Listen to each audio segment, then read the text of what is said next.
I hola, internet, què tal, com va, quant de temps? Avui començo una sèrie d'entrevistes pensades per sobreviure tant de temps com sigui possible a internet, mentre es donguin dues variables. La primera és que hi hagi catalanoparlants vius i la segona que hi hagi servidors com el de Google en aquests moments on poder pujar el vídeo. No? La idea és, doncs això, fer entrevistes normals i corrents, però tenint molt en compte aquesta vocació de ser un testimoni pel futur, perquè és un tema que a mi m'obsessiona bastant. Estic molt content de presentar-vos la primera persona convidada, que és l'Oleguer Sarsenedes, que és un personatge que té un paper molt rellevant en la construcció de l'ecosistema audiovisual a Catalunya i, per tant, en la creació d'un espai d'entreteniment en català que jo crec que a hores d'ara, el 2020, ja podem dir que ha salvat la llengua de la seva desaparició o de la seva marginalitat absoluta. Doncs jo crec que ja està. Us deixo amb el vídeo, espero que us agradi i ens veiem al proper. Adéu. El primer de tot és tu neixes a Glasgow i estudies a Oxford i, clar, després et dediques a treballar a la Corporació Catalana de Mitjans i hi ha aquesta gran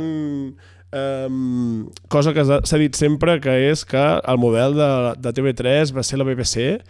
Això com ho vius tu o ho veus? O creus que és així?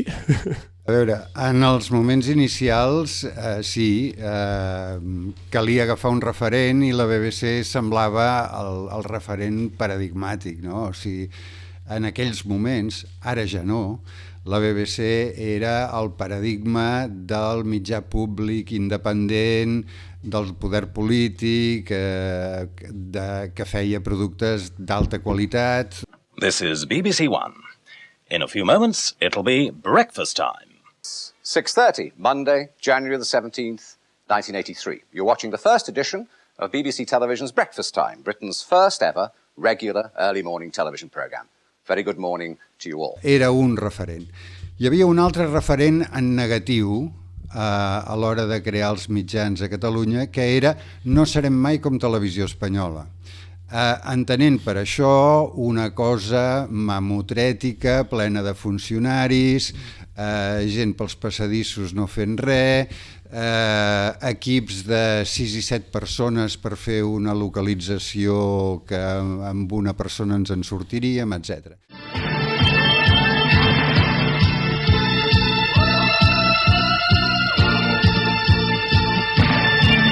Vaig ser part de l'equip fundacional dels mitjans, primer a la ràdio, després a la televisió, i he de dir que l'esperit dels pioners sempre és diferent de l'esperit dels continuadors.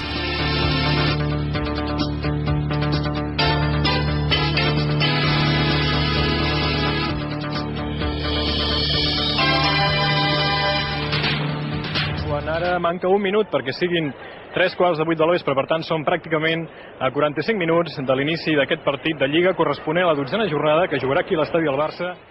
Per tant, diguem-ne, jo em sento realment part d'aquell esperit inicial de som-hi, nois,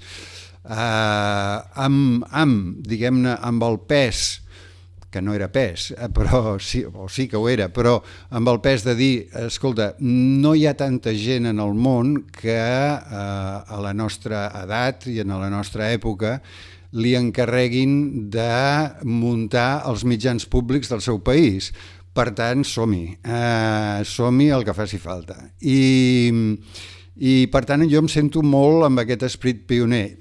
Per caràcter, també t'he de dir que sóc una persona que sóc més d'engegar coses que no després de gestionar-ne el dia a dia quan les coses adquireixen una velocitat de creuer, no? Clar, justament això de l'esperit m'interessa moltíssim, perquè, clar, éreu molt joves, o sigui... Força joves, sí, més que ara sí. Bueno, la joventut es porta per dins, però el que em pregunto és amb quins objectius es construeix tot aquest espai, no? És a dir, quina idea hi ha al cap quan dius, vaig a fer una televisió moderna, tinc aquests models i aquests antimodels, i també vull fer una ràdio i vull que tinguin aquests objectius pel país, no? Aquests objectius, aquest esperit, quin era? Bé, era d'una banda fer uns mitjans públics, novament aniríem en el referent de la BBC, uns mitjans públics que siguin realment públics, que siguin capaços d'oferir als ciutadans els elements necessaris perquè els ciutadans es creïn ells mateixos una opinió respecte de les coses i prenguin les decisions que els pertoquen com a ciutadans d'una democràcia. I d'altra banda, i això forma part, diguem-ne, del plec de condicions fundacionals dels mitjans a Catalunya, normalitzar l'espai audiovisual català, és a dir, el català en els mitjans de comunicació. Com és ben sabut, després del franquisme, la situació dels mitjans al nostre país era, en termes lingüístics, un desastre. Què és i quin objecte té TV3 Televisió de Catalunya? Bé, el seu nom, el que diu el seu nom, la Televisió de Catalunya. Això és el que volem que sigui. O sigui, una televisió catalana, de llengua, de continguts en tot sentit, vull dir, inclús en l'aspecte lingüístic, doncs les diferències lingüístiques o la pluralitat lingüística també serà tinguda en compte. Serà això, la Televisió de Catalunya, això és el que ha de ser. I quin objecte té és molt clar, la normalització. En el moment de crear els mitjans públics de Catalunya, el que havíem de fer era suplir tots els mitjans preexistents. Matrimoni Carbajo no parla català. Diuen que ja són massa grans per decidir-se a fer-ho. Fins ara tampoc no han tingut ocasió d'aprendre'l ni els ha calgut usar-lo. A casa dels Carbajo, doncs, només es parla castellà, però des de fa un temps també s'escolta el català. TV3 ha entrat a casa dels Carbajo amb absoluta normalitat.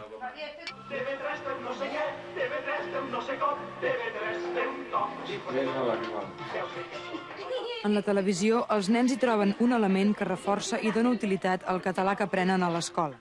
I oferir precisament això, diguem-ne, no només una qüestió de llengua, sinó també els referents, és a dir, doncs, a veure, la nostra literatura,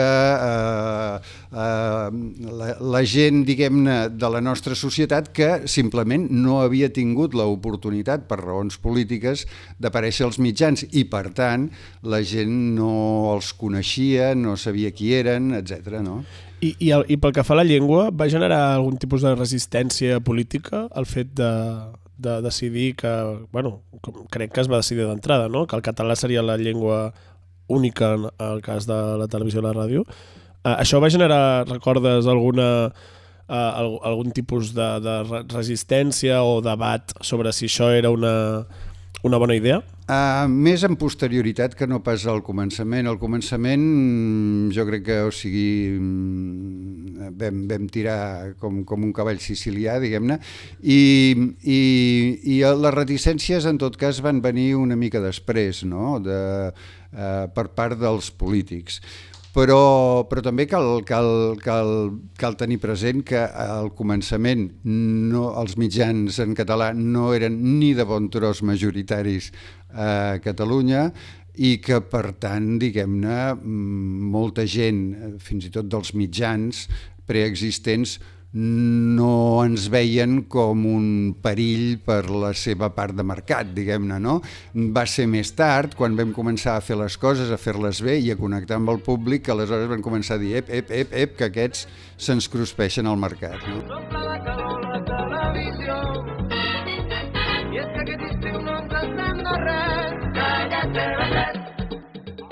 És molt interessant això perquè justament és on vull anar a parar d'aquest moment en què la corporació i TV3 es desplega, o sigui, supera la idea d'una televisió regional que ofereix alguns continguts com folclòrics i pro, sinó que ofereix totes les possibilitats d'una societat, no? Aquí t'he de corregir una mica, és a dir, des del començament, a veure, hi havia un director general de Ràdio Televisió Espanyola quan va començar la corporació que es deia Calviño. I aquest senyor li van preguntar, o ell mateix va oferir la seva opinió sobre com havien de ser els mitjans autonòmics. I va dir, bé, han de ser uns mitjans, això, regionals, folclòrics, etc. Nosaltres mai, en cap moment ens vam plantejar això. Des d'un bon inici vam voler ser un actor principal a dins del panorama audiovisual català.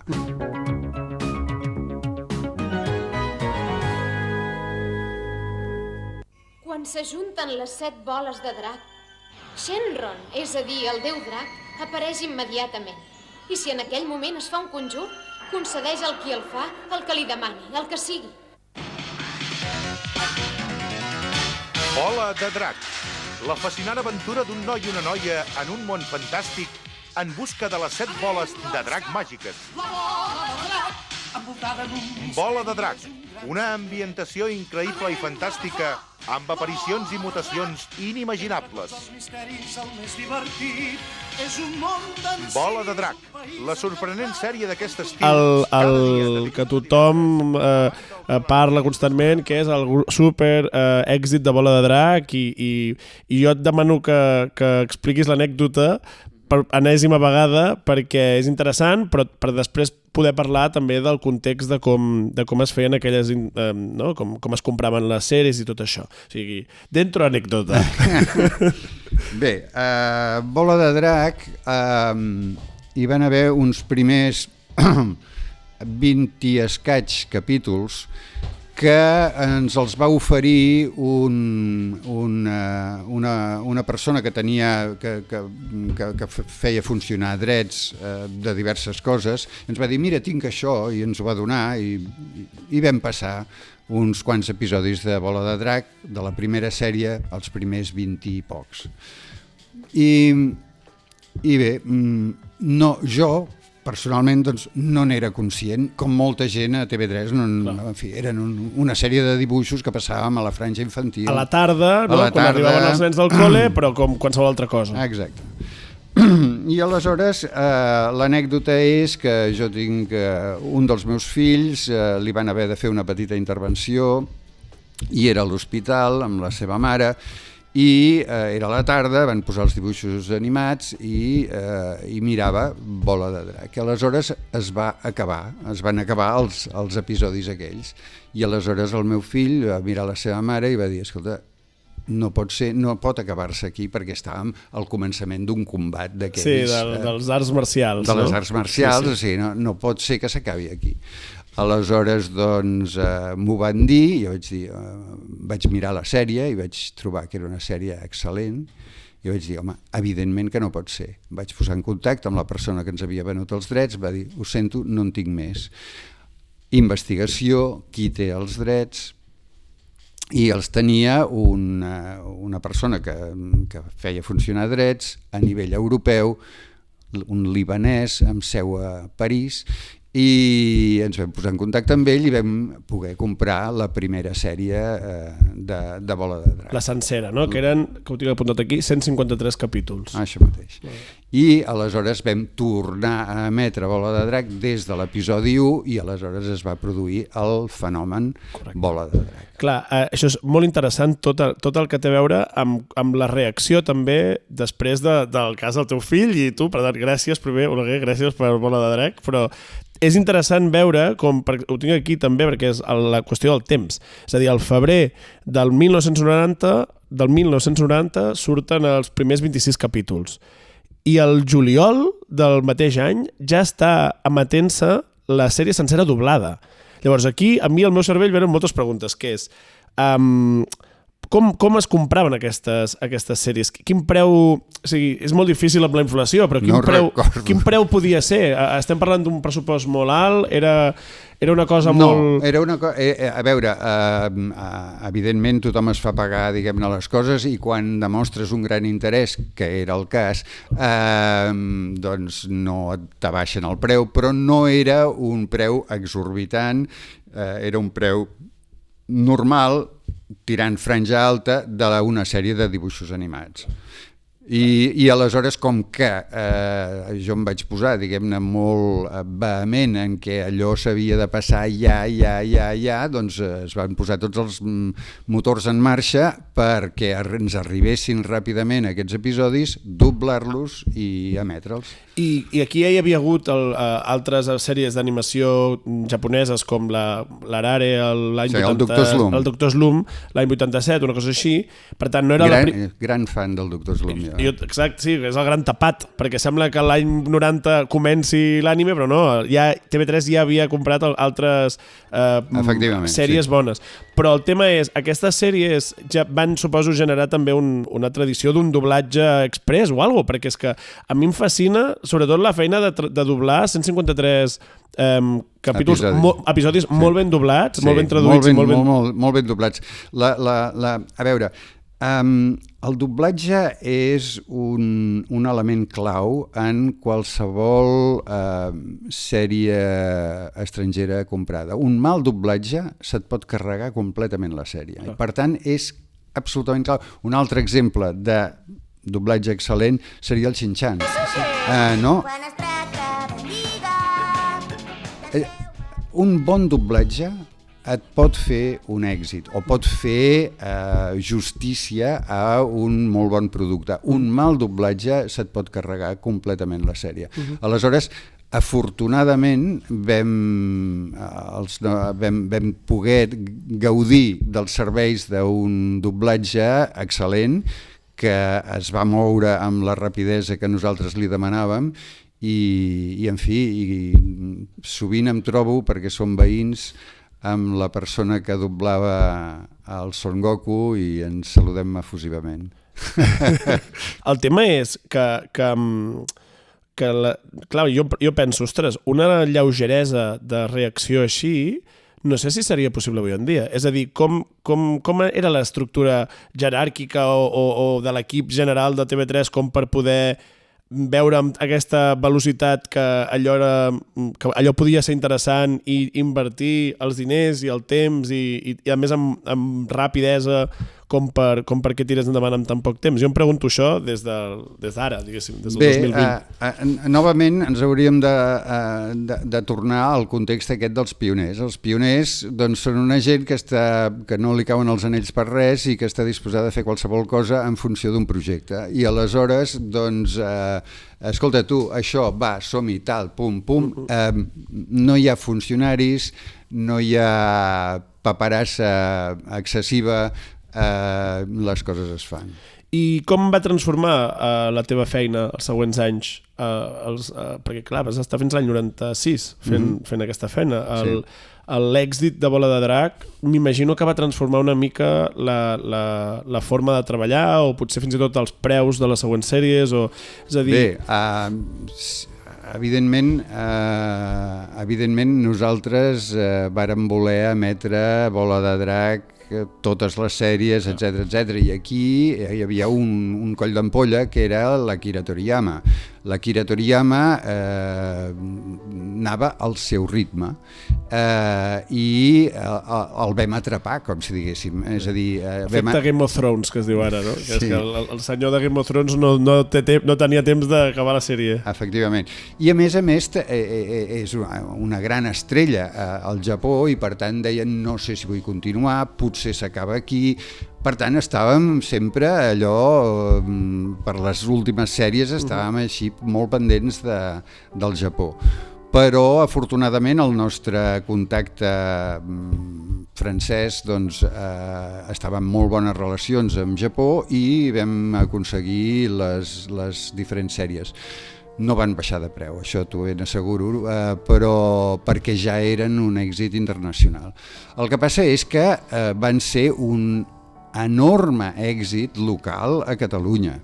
De fet, després Bola de Drac va funcionar a d'altres llocs d'Espanya i en alguns llocs va funcionar excel·lentment bé, per no dir pràcticament tots, però molt després. És a dir, aquí va ser molt, molt, molt intensiu. Jo recordo que ens comentaven, per exemple, professors universitaris de primer i segon curs, que les classes en aquelles hores hi havia poca gent. Encara no hi havia la multidifusió. Clar. I per tant, escolta, la gent escollia, sí.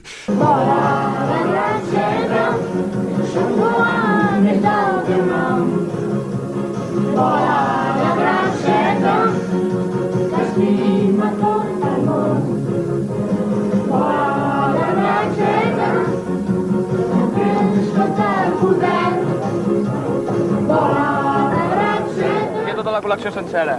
I a volta de la col·lecció? 5.000. I amb 26, Ja està. S'hi congrega tanta gent que des de fa uns diumenges la Guàrdia Urbana ha incrementat els seus efectius per regular el trànsit. Això és el més nou. Les voleu per separat, també. I van decidir fer una cosa bastant sèria. Llavors ara estem preparant els estatuts del club i el que fem a través del club és tot el tipus d'informació que rebem sobre la de drac, la distribuïm als socis de forma més o menys gratuïta. El que ells fan és pagar el preu del cost dels gastos d'envio i reben tot el que són les pel·lícules que hi ha a França, per exemple, les 20 bandes sonores que hi ha a Japó i tot tipus d'informació sobre la sèrie. Clar, l'efecte de Bola de Drac em fa pensar que és que, a més, a part de que us veu quasi avançar l'Akira Toriyama, us veu avançar la indústria, perquè, és a dir, pràcticament no hi havia marxandatge de la sèrie, perquè no donava temps, suposo, o no hi havia ningú que comprés els drets pel marxandatge, no? És el que he vist. I llavors fèiem, els xavals, fèiem això de comprar i vendre al Mercat de Sant Antoni. Al Mercat de Sant Antoni, o el que hi anava, els hi posava purpurina i te les venia pel triple de preu. Això, és a dir, això indica també quin fenomen social, i la qüestió que més m'interessa a mi del fenomen social és la qüestió lingüística. Tornant al doblatge molt ben fet, va fer introduir un català, i a més un català molt correcte, per primer cop a moltes cases. Sí, clar. No? I això té un paper, jo crec que extremadament rellevant, i crec que s'ha dit ja, però està bé subratllar-ho, que jo crec que per una generació ha generat un vincle amb els mitjans audiovisuals de la corporació i els mitjans en català, que ha fet que molta gent ara parli el català o el trobi interessant, també gràcies una mica a l'efecte Bola de Drac. Sí. Que no és només la sèrie, però sí que en part el fenomen del Bola de Drac té un pes molt, molt important. Jo diria que és el fenomen, és a dir, era absolutament estratègic en un moment en què ja els ciutadans joves del país estaven sent escolaritzats en català, que tinguessin una oferta coherent, bona i sobretot atractiva. Per tant, era absolutament estratègic crear el Club Super 3. El Club Super 3 com a empaquetador d'una oferta adreçada a aquestes generacions joves i a dins tenir-hi coses suficientment atractives per al públic. La seqüència és aquesta, és la creació del Super 3, és a dir, deixar de banda la programació esporàdica de dibuixos per més o menys quadrar la graella, a una oferta de programa, més amb un element de pertinença, és a dir, el carnet del Club Super 3, etc. I tot això amb un motor que és Bola de Drac de manera significativa, però també, diguem-ne, el Doctor Slump i més tard molts altres. I més tard molts altres. Més que 3, no hi ha res, Superclub Super 3. Sort al Petri monopatí, si no aniria més lent que una Petri tortuga. Però també hi ha Petri tortugues que van cremar.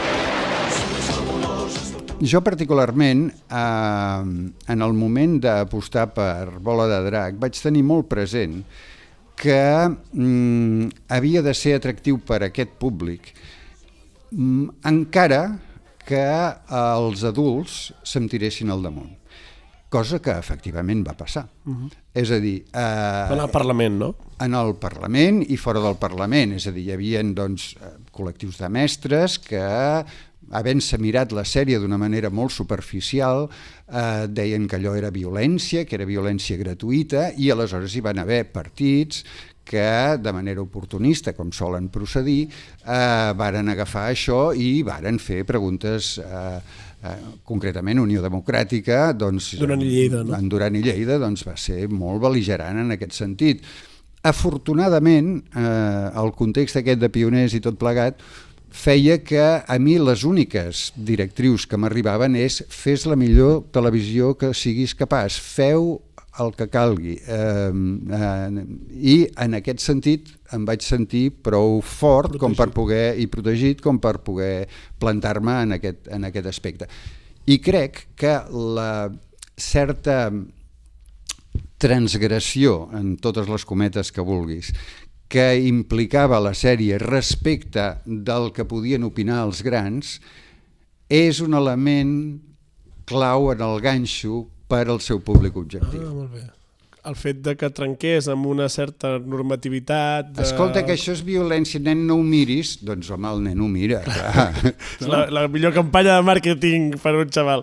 Però clar, jo vaig anar poquet a un esplai, però és sabut, no?, que una de les coses que fa la gent de la meva generació, i entrant en la meva generació com una cosa molt ampla, de 10 amunt, 10 avall, és la típica nit de recordar totes les intros, els openings de les sèries o els endings. És a dir, de Bola de Drac es va desplegar tot un ecosistema que ha vinculat molt tota aquesta generació, no? Que no només ha mirat les sèries avorridament mentre es berenen, sinó que les ha fet part de la seva vida.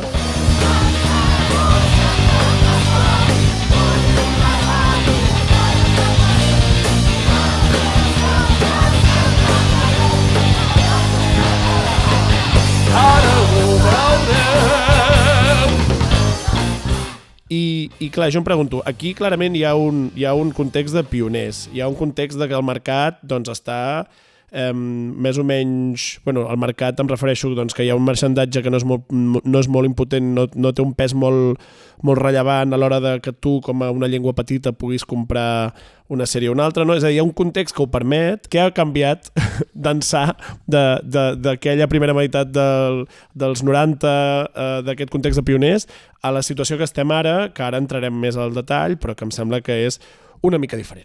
Com podríem deixar-ho així? Jo diria que, a veure, en sé relativament poc de la situació actual, però jo diria que el context és molt diferent, no una mica, molt. És a dir, el mercat audiovisual ha evolucionat molt, suposo que les preses de decisions van per unes altres vies, i el mercat s'ha tornat més dur. Teníem una finestra d'oportunitat i la vam utilitzar. Jo diria que és això. I de fet, vam canviar el mercat. És a dir, arrel de fer això, hi va haver merchandising, hi va haver una editorial que va publicar els còmics. El Planeta, concretament.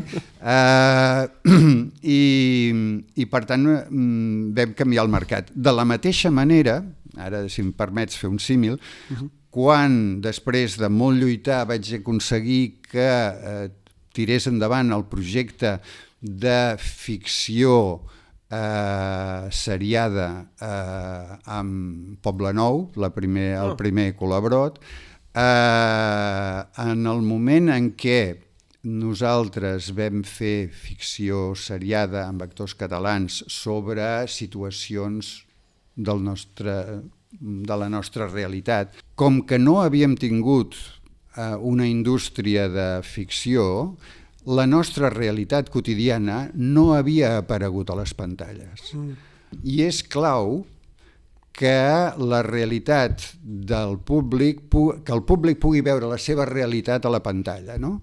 Això s'aconsegueix amb ficció. Hollywood ho ha fet des de fa molt de temps, però vull dir, els colabrots aquests, clar, els colabrots que teníem era gent del barri, però són gent de Londres, no?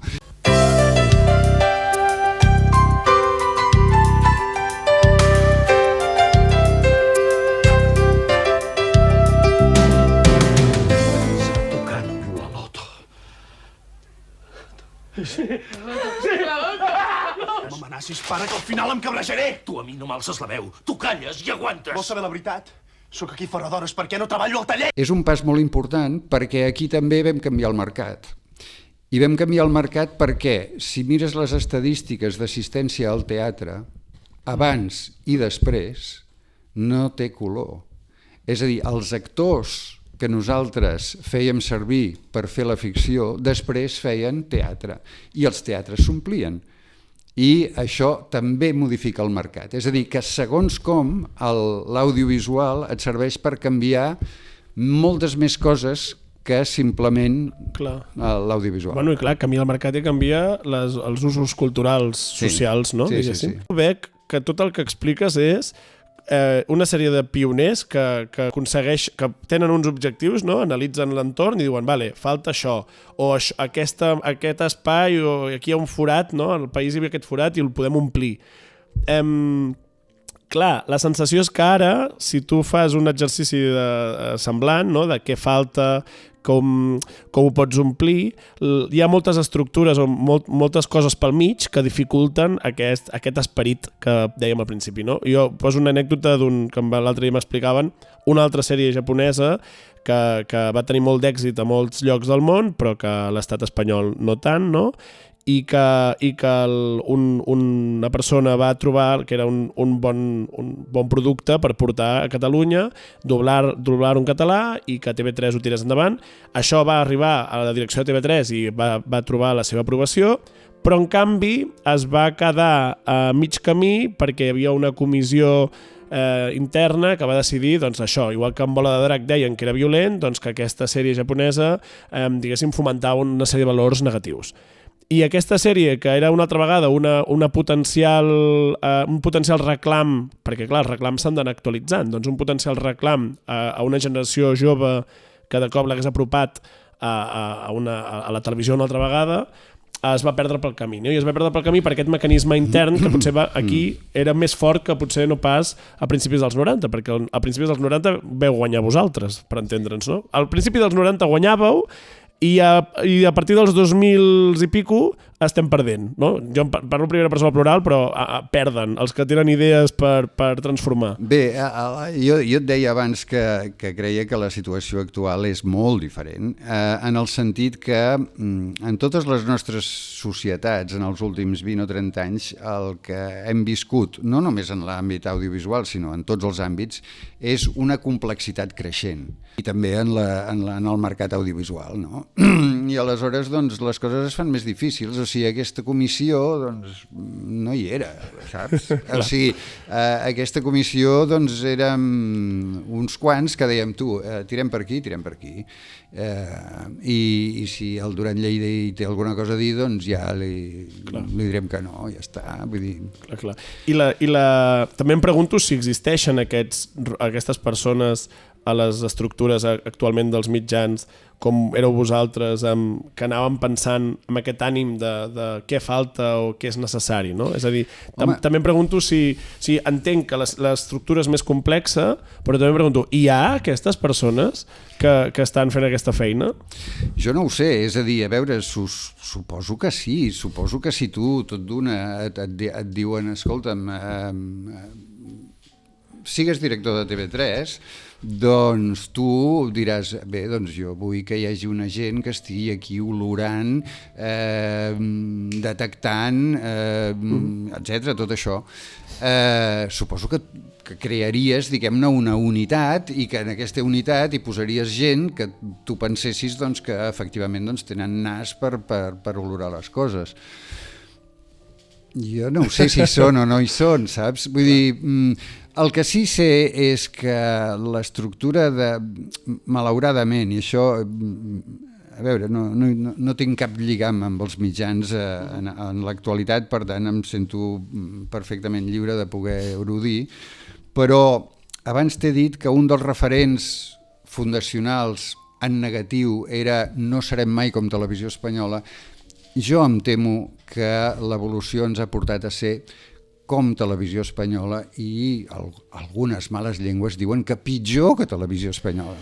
Que vol dir això, o sigui, gent i més gent i comissions i més comissions i coses i vinga i som-hi, que costa un dineral i que no necessàriament ens fa més llestos. No, clar, al contrari. És que, a més, jo crec que Televisió Espanyola es pot permetre, entre mil cometes, ser aquest dinosaure, però potser una televisió que sovint està, constantment està amenaçada, una corporació que sovint està constantment amenaçada per forces externes, clarament tampoc es pot permetre possiblement aquesta estructura dinosaurica, és a dir, aquest esforç extra que requeria ser dinàmic i transformar-se clarament tot indica, no?, que ja no es pot fer, o que encara que les direccions, encara que el cap pensant tingui la intenció de fer aquests canvis,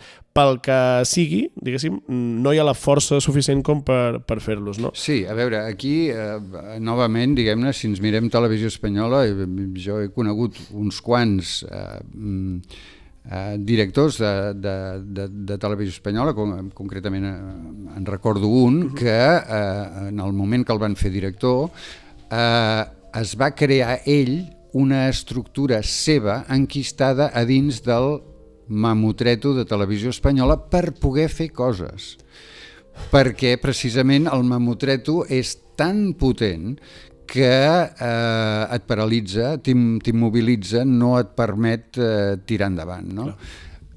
Jo aquí crec que com a país ens ha passat tenim un problema, diguem, tenim diversos, però un és que, i aquí hi ha un símil amb l'administració pública, és a dir, amb l'estructura de govern, no?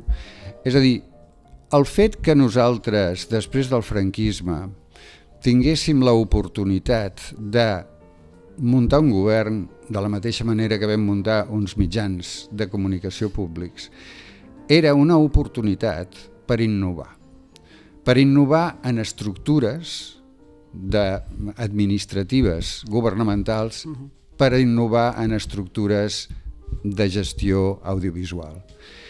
Malauradament, hem caigut en el parany del mimetisme. I si hi ha ministerios i ujieres i coses d'aquestes a Madrid, ens hem dotat de conselleries i no sé què. I, igualment, amb la corporació. Això és costosíssim i no ens porta enlloc. És a dir, tard o d'hora, en el cas de la corporació, caldrà refundar-ho. O sigui, es cruspeix una quantitat de recursos totalment forassenyats pel país que som, i tampoc no té sentit des d'un punt de vista del mercat. Per tant, ara em diràs, sí, tu, clar, com que ets membre de l'equip fundacional, el que et surt és dir la solució és tornar a fundar-ho. Però és que, noi, difícilment podem continuar amb les estructures que tenim. És que aquí hi ha una qüestió de context que és a dir, ara aquest tema té moltes arestes i totes m'interessen moltíssim, llavors m'estic començant a posar jo nerviós a mi mateix, però anem per parts. Part 1, aquesta refundació, en tot cas, o sigui, la transformació que necessitaria fer la corporació per adaptar-se al que ve ara, i el que ve ara em refereixo a internet, que el competidor de TV3 ja no és els altres canals de la tele, sinó Netflix, el Fortnite, el videojoc d'aquí, el Twitch, és a dir, el competidor del català, per tant, ja no és només una llengua, sinó competidor entre mil cometes, però competidor del temps de la gent.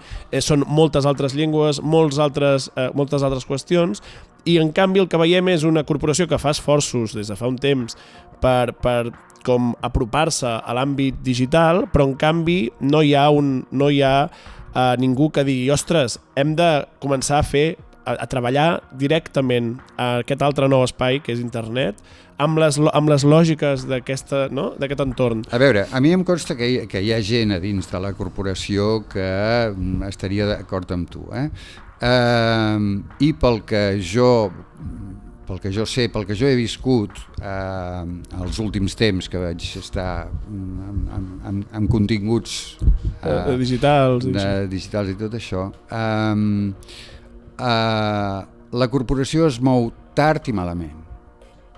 Ja està, és així. Aleshores, o fem l'autocrítica o difícilment avançarem. Es mou tard i malament. És a dir,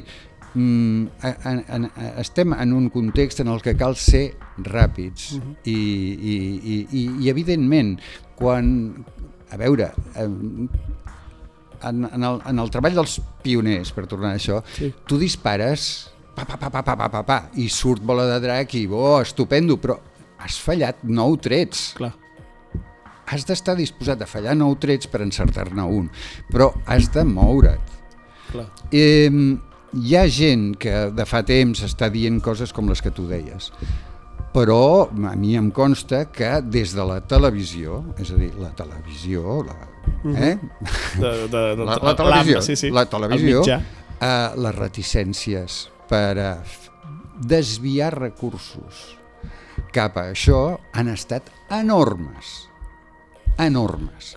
Clar, és que és molt interessant, perquè jo penso, hi ha una qüestió que és com una qüestió amagada sota d'això, que és que si tu tens molts funcionaris, clar, també és molta gent que ara mateix té una feina, té una situació vital, no? Pues, un sou digne, totes unes qüestions més que digne. No té cap intenció de dir, vale, doncs ja plego, no?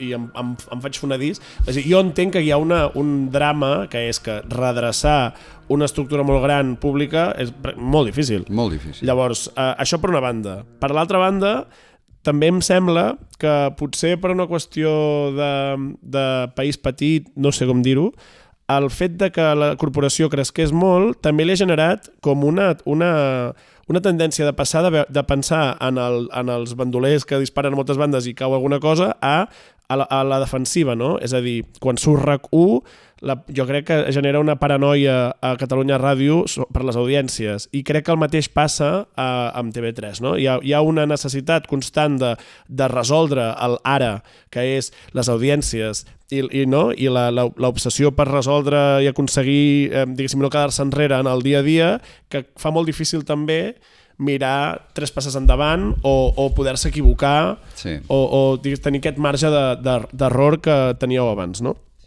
I això també em fa pensar que això també dificulta molt aquest dinosaure, que potser aquestes alternatives surtin d'altres bandes. És a dir, jo, per exemple, honestament crec que qui hauria de fer aquesta feina, que al final és de social, cultural, lingüística, és la Generalitat, és a dir, és una qüestió pública, però si aquests recursos no surten d'aquí perquè no poden sortir-ne, potser aquesta transformació ha de sortir d'alguna altra banda. Clar, em ve tot això al cap, per això et dic que explotaré. Sí, no, a veure, o sigui, el fet que tu tinguis una estructura com aquesta té aquests inconvenients que tu dius, però també en el context d'un petit país vol dir que molts recursos se'n van en aquest forat negre, per dir-ho així, i per tant no hi ha recursos perquè creixin altres coses, no? Si tu tinguessis, és a dir, si no hagués passat res de tot això que estem parlant i ara ho haguéssim de fer, ho faríem radicalment diferent de com és. Faríem una estructura molt lleugera, bàsicament d'estrategues, i contractaríem a fora el teixit social allò que calgués. Fa riure perquè és a dir, mira, el context és que amb unes quantes persones que ens preocupa això, anem quedant i anem parlant, i acabes de dir la fórmula que pensem que és el bola de drac, de fet. És a dir, la manera interessant, intel·ligent, des de l'àmbit públic d'aproximar-se a aquesta qüestió tan canviant i tan radicalment fluctuant és tu tenir una estructura petita i molta maniobra allà a l'ecosistema on hi ha aquests canvis. No? La gènesi del mamutret, d'altra banda, ara deixa'm simplement dir-ho per explicar en part per què hem arribat fins aquí. És a dir, quan neix TV3 i Catalunya Ràdio, neix en un context en el que no hi ha res més. És a dir, sí, hi ha els mitjans en castellà, però vull dir, pràcticament tu has de fer tot tu. És a dir, t'has de fer tu la pospo, t'has de fer tu, has de fomentar que es creïn empreses de doblatge, és a dir, hi ha una tendència a que tot s'hagi de fer a casa, no? I aleshores aquesta tendència, si no s'atura, doncs arribes aquí on hem arribat, no? I és així, és a dir, a veure, jo la pregunta que els poders públics jo crec que s'haurien de fer és aquesta, és a dir, si ho haguéssim de muntar ara, perquè estem a ara, no? O sigui, no estem en el passat ni estem en el futur, estem en el moment present. Aleshores, en el moment present, si ara haguéssim de fer les coses, com les faríem? Un cop hem decidit com les faríem, aleshores mirem com podem transformar allò que tenim en allò que hauria de ser. Sí, això és exactament així. Clar, i tot això que estàs dient, o sigui, aquest és un full de ruta racional, no? I com a context d'això, una amenaça que jo crec que potser l'esperit públic no ha arribat, però que és l'amenaça de la substitució lingüística. O sigui, és a dir, el català, quan competia en temps amb pocs ítems, doncs tenia una situació no bona, havíeu de crear molts ganxos perquè funcionés, però almenys l'ecosistema ho permetia. Ara el català està desapareixent a marxes forçades del dia a dia de moltes persones. Perquè ja fa temps que s'hauria hagut de continuar amb els ganxos. És a dir, ja fa molt de temps que hi ha videojocs, ja fa molt de temps que la realitat, sobretot de les noves generacions, és consumir audiovisual per altres vies que no són el tòtem. Vull dir, ostres, ja fa molt de temps. I per resoldre la qüestió que em molesta, perquè jo sempre estic d'acord amb tot el que estem dient, perquè ho estem dient nosaltres ara mateix, però per resoldre la qüestió dels treballadors, és a dir, jo crec que al final del dia la resistència final és què fem amb aquestes, no sé quina quantitat de treballadors té la corporació, però no sé si ho sap algú. Alguns milers, no? Sí. Doncs què fem amb aquests milers de famílies? I com, és a dir, per exemple, tu pots fer un procés de reeducació no ho sé, se m'acuden moltes fórmules, però que no els deixi desemparats, em refereixo. No és fàcil, és costós, però jo crec que, vull dir, a veure, està inventat, o sigui, tu pots fer un ERE i l'ERE, diguem-ne, pot ser més heavy o menys heavy, doncs el fas menys heavy, fas prejubilacions incentivades, fas cursos de formació etc. Però sobretot el que ho frena és la por del polític davant del cos polític. I qui el fa cobrar aquest cos polític? L'atac a l'estructura, diguéssim. Això és el que... O sigui, a veure, que la gent es quedi sense feina i que pugui tallar-te la diagonal fa terror a qualsevol responsable polític, perquè sempre hi ha unes eleccions d'aquí 3 mesos. Sí, clar. Clar, a mi jo no tinc cap càrrec, jo tinc una petita productora, en Jordi, que està aquí ajudant-nos, però a mi no és una qüestió de terror polític, és que jo no voldria fer o sigui, no vull deixar ningú al carrer. Evidentment, però vull dir, aleshores vull dir, aquí també són posicions de tipus polític o social, és a dir, tu aquesta reconversió la fas a la brava i la gent que s'espallongui, o la fas dient, ei, que ningú no es quedi penjat, mirem de què, etc. Clar, com amb les relacions humanes, és a dir... Sí. Es pot fer d'una manera o d'una altra. Clar, el que passa és que és molt gros i glups, vull dir, no? Sí. I també, malauradament, en la nostra societat, quan s'ha hagut de fer reconversions, molt sovint s'han fet a la brava. Vull dir, a veure, no sé, per dir àmbits que ens toquen de més lluny, no? Però la siderúrgia doncs, s'ha reconvertit a la brava. Hi ha gent que s'ha quedat molt penjada. Clar. Però bueno, no vol dir que no es puguin fer millor. Ostres, molt interessant, perquè has dit moltes coses que fa temps que es van pensant i que, no ho sé, per dir que no tenies res interessant a dir, n'has dit moltes. La idea de les entrevistes aquestes que estic fent és que com que internet és per sempre, optimistament, i el aquest sempre és molt llarg, m'agradaria pensar que això és també per als usuaris i espectadors del futur. Llavors, tu què diries als espectadors que vegin això d'aquí 200 anys en el benentès que encara entenen aquesta llengua estranya amb la que estem parlant i per tant poden entendre-ho? De la teva feina de construcció, o amb què et quedes de tot això que hem estat xerrant, o què et sembla més rellevant? Bé, potser el que em sembla més rellevant és una qüestió de, abans ho hem mencionat, no? D'esperit, és a dir, d'actitud, davant de la vida, davant de la feina. Cal ser ambiciós, cal gosar, i cal no aturar-se quan tens les idees clares, i jo diria que és això, i em sembla que és bastant vàlid en diversos plans, diguem. I tant. Em vols preguntar alguna cosa a tu, Pi? Això sempre, les entrevistes mai ho fan. En plan, a la Terribas ningú li pregunta res. Jo avui... Oh, clar, és el paper de l'entrevista. Clar, però a veure, jo què sé... em queda aquesta pregunta i una última. I un postdata. Doncs... I tu què vols fer quan siguis gran? A veure, jo ja em sento prou gran com la meva alopècia indiqui.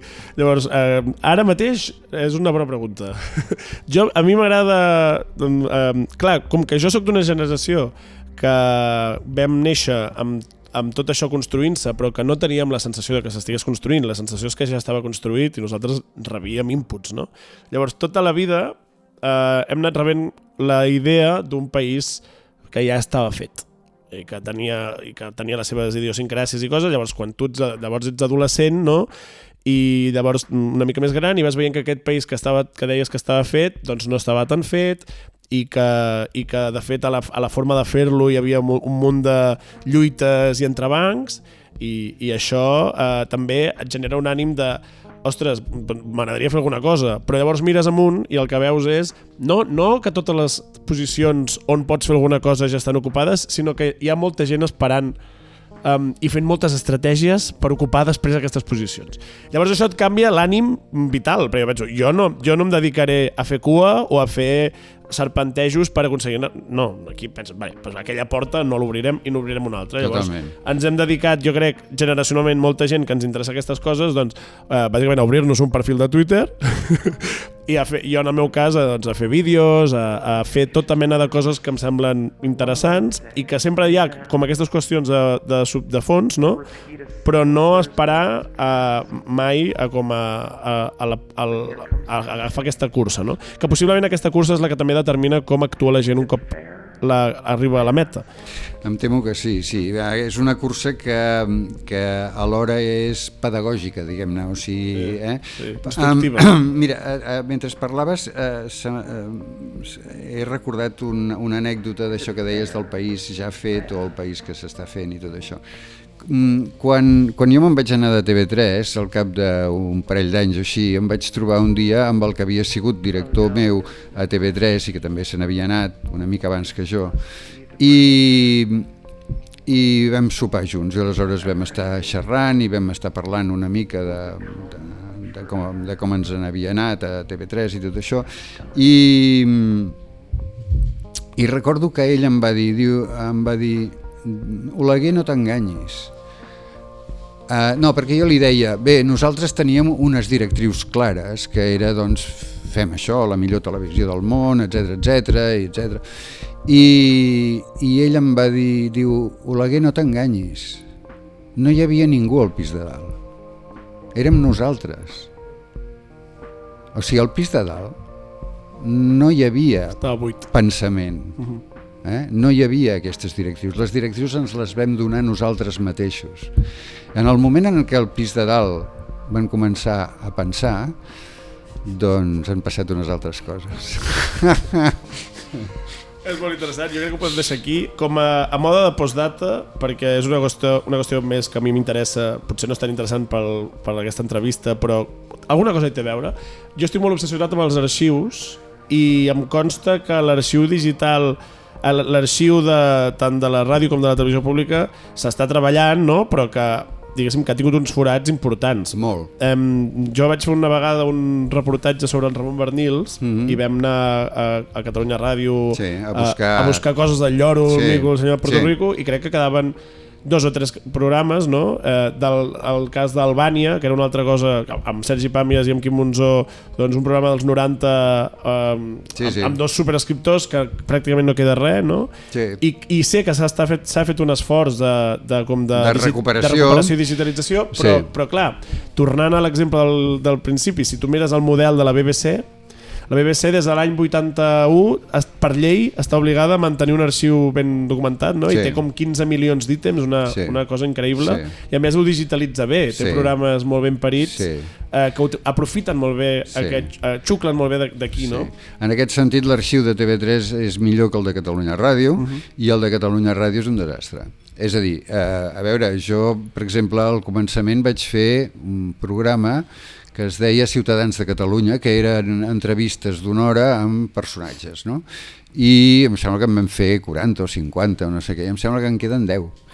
I clar, entre els desapareguts doncs hi ha, jo què sé, entrevistes amb en Foix, amb en Caldés, no, saps? Que dius, ostres, tu, eren les últimes entrevistes, saps? I desaparegut, perdona, a mi em va agafar un ai al cor, perquè quan vaig anar allà i em van dir que no hi havia res, però què ha passat? Em van dir, s'han podrit. És a dir, hi ha cintes que s'havien fet malbé físicament. Això és el que passa, no? És a dir, el que ha passat amb les cintes és que s'han fet malbé, o que potser, m'imagino que sense la directriu ocupava molt d'espai i eren trastos, i com que m'anava el dia a dia, ventilar-ho cap allà. Sí, ventilar-ho cap allà, hi havia humitats, doncs mira, mala llet. Sí, t'he de dir que, de tota manera, pel que jo sé d'altres ràdios, en aquest país és el que hi ha. És el que hi ha. Sí, doncs no és una qüestió ni de Catalunya Ràdio ni de TV3. Però vull dir que no hauria de ser. És a dir, des del minut 0, si el nostre referent a la BBC, doncs... Bueno, com a mínim estem a temps això sí que avui en dia és extremadament més fàcil, així que ho comencem a redreçar des de ja, tots plegats, i ja està. Escolta, fantàstic, ja estem, crec. Perfecte. Moltíssimes gràcies. A tu. I espera, que he de dir adéu als espectadors del futur. Si us agrada l'entrevista, digueu, perquè a mi em fa feliç que ho feu, i subscriviu-vos, cliqueu m'agrada i totes aquelles coses, i ja està. Vinga, adéu.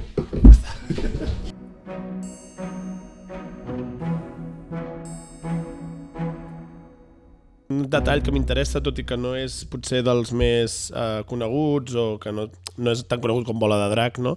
Que és el cas de Catalunya Música. Com va anar el fet de posar-la en marxa? Perquè a mi em sembla molt interessant també pel moment, perquè és bastant aviat, diguéssim, i és com una qüestió de nínxol força interessant, diguéssim, no? Ens hem de situar en el context aquest dels pioners. Jo en aquells moments era cap de programes especials de Catalunya Ràdio, que volia dir que feia de tot una mica, i concretament em dedicava molt intensament a consolidar l'oferta del matí de Catalunya Ràdio amb en Josep Cuní, que acabava d'arribar de la SER i que ell mateix, diguem-ne, estava relativament poc equipat per les prestacions que havia de fer, per tant necessitava un equip, i jo li portava l'equip, i per tant estava molt dedicat en això, amb el ben entès que això és el prime time de la ràdio, per tant era una peça estratègica. I un bon dia el director de la ràdio, que era en Jordi Daroca, em va cridar al seu despatx i em va dir, escolta'm, ara et diré una cosa que només la saben 4 persones al món. Em vaig quedar així. Hem de fer un canal de música clàssica. És estratègic, és un nínxol de mercat, efectivament, és un element gairebé definitori dels mitjans públics que tinguin un canal de música clàssica, i hauries de posar-t'hi. Amb el ben entès que jo no tenia cap mena de background de música clàssica, diguem-ne, però sí un cert background de ràdio. Aleshores, doncs, evidentment vaig estar encantat que em fessin l'encàrrec, i vaig fer una immersió en la música clàssica, i tenint com a nord que havia de ser un canal de música clàssica que també intentés trencar barreres, és a dir, barreres del propi nínxol, en el sentit d'oferir una música clàssica no excessivament culta o rebuscada, sinó que pogués, diguem-ne, ser una música d'acompanyament, almenys durant les hores centrals del dia, per a qualsevol persona, no? I aleshores vam formar un equip amb en Jesús Rodríguez Picó, el germà del meteoròleg, que és musicòleg, i ell es va cuidar, diguem-ne, dels aspectes més musicals i jo dels aspectes més radiofònics. Molt ràpidament vam fer un càsting de veus amb gent sortida del conservatori, gent molt jove, els hi vam ensenyar els rudiments de ràdio, en fi, i vam llançar-nos a la piscina. Ben ràpidament vam veure que per a poder tirar endavant aquest projecte ens calia necessàriament, sobretot veient les emissores de la competència en música clàssica, relacionar-nos internacionalment. És a dir, els intercanvis de música clàssica, juntament amb els esports, constitueixen, no sé quin percentatge, però elevadíssim, dels intercanvis de la UER, de totes aquestes associacions internacionals. I aleshores em vaig posar una altra gorra, que va ser la de cap de Relacions Internacionals, i em vaig dedicar a anar pel món intentant vendre Catalunya Ràdio, en la seva especialitat, Catalunya Música, però Catalunya Ràdio. Aquí ens vam trobar amb una oposició absolutament frontal per part de Ràdio Nacional d'Espanya, que considerava que l'únic soci en la península havien de ser ells i que tenien vetada l'entrada a qualsevol fòrum internacional. I perquè jo ho entengui, és a dir, aquests fòrums eren un espai d'intercanvi, però d'intercanvi estem parlant de qüestions materials, és a dir, intercanvi del contingut, de discos per posar a la... De discos o de gravacions, sí, de tot. I aquí anava la pregunta, que és, tot aquest material s'adquiria, diguéssim, de forma gratuïta o també es comprava? En aquests fòrums l'intercanvi és paritari, és a dir, jo t'ofereixo tants concerts i tu me'n dones tants. És a dir, per tant, sí, no hi havia contraprestació econòmica. Però ens van vetar totalment a Ràdio Nacional d'Espanya l'entrada, concretament a la UER, que és la que ens tocava a nosaltres.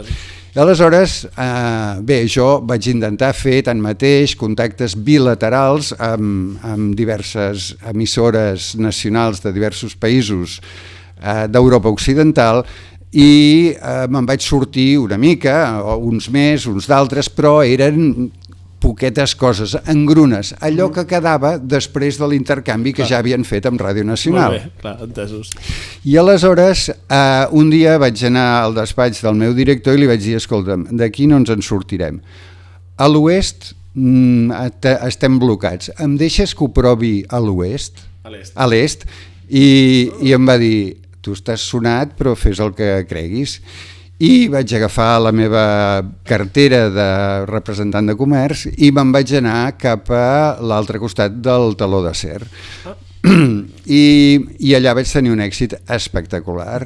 Eren els últims anys del bloc soviètic i hi havia molts països que estaven oberts a fer intercanvis, etc. Amb el benentès que a l'est es produeix música clàssica excel·lent i que, òbviament, per nosaltres era esplèndid. I allà doncs va funcionar molt bé, és a dir, Txecoslovàquia, Hongria, la República Democràtica Alemanya, Rússia, etc. Tant és així que ens van fer primer membres associats de la OIRT, que era l'organització preexistent de ràdio, però després hi va haver la guerra, va caure el mur i aleshores es va crear la UER, però la preexistent va quedar amb seu a Praga. D'acord. Aleshores vam ser membres associats d'això, Catalunya Música, després membres de ple dret i després va caure el mur. I quan va caure el mur, tururut. Mentre no va caure el mur durant un parell o 3 d'anys, va ser espectacular, perquè teníem gravacions... Una oferta pròpia més, una no? oferta pròpia extraordinària d'una qualitat bestial. A la inversa, tots aquests països van estar retransmetent gravacions que nosaltres fèiem, sobretot de compositors catalans, gravades al Palau, a diversos llocs d'aquí. Per tant, va ser realment un intercanvi cultural esplèndid, que es va acabar amb la caiguda del mur, es va acabar la OIRT, els països aquells van passar tots a formar part de la UER i vam tornar a ser-hi. Passen els anys, molts anys, 20, i quan jo tornava a ser director, quan jo vaig ser director, vaig tornar a la ràdio per ser-ne director... El 2005? El 2005, aleshores vaig tornar a establir contacte amb la UER, vaig reviscolar, diguem-ne, la nostra petició, vaig aprofitar que les circumstàncies polítiques a Espanya eren diferents, estàvem amb el tripartit aquí, amb un govern socialista a Madrid, i van aixecar el veto. I per tant, Catalunya Música va passar a ser membre de ple dret de la UER finalment. Finalment, al cap de 20 anys. Sí. Ostres, és molt interessant perquè tot el que expliques d'aquella primera etapa és justament el que deies, d'una qüestió d'esperit i de voluntat, i en tot cas les barreres són les que l'entorn i el context et dona, no?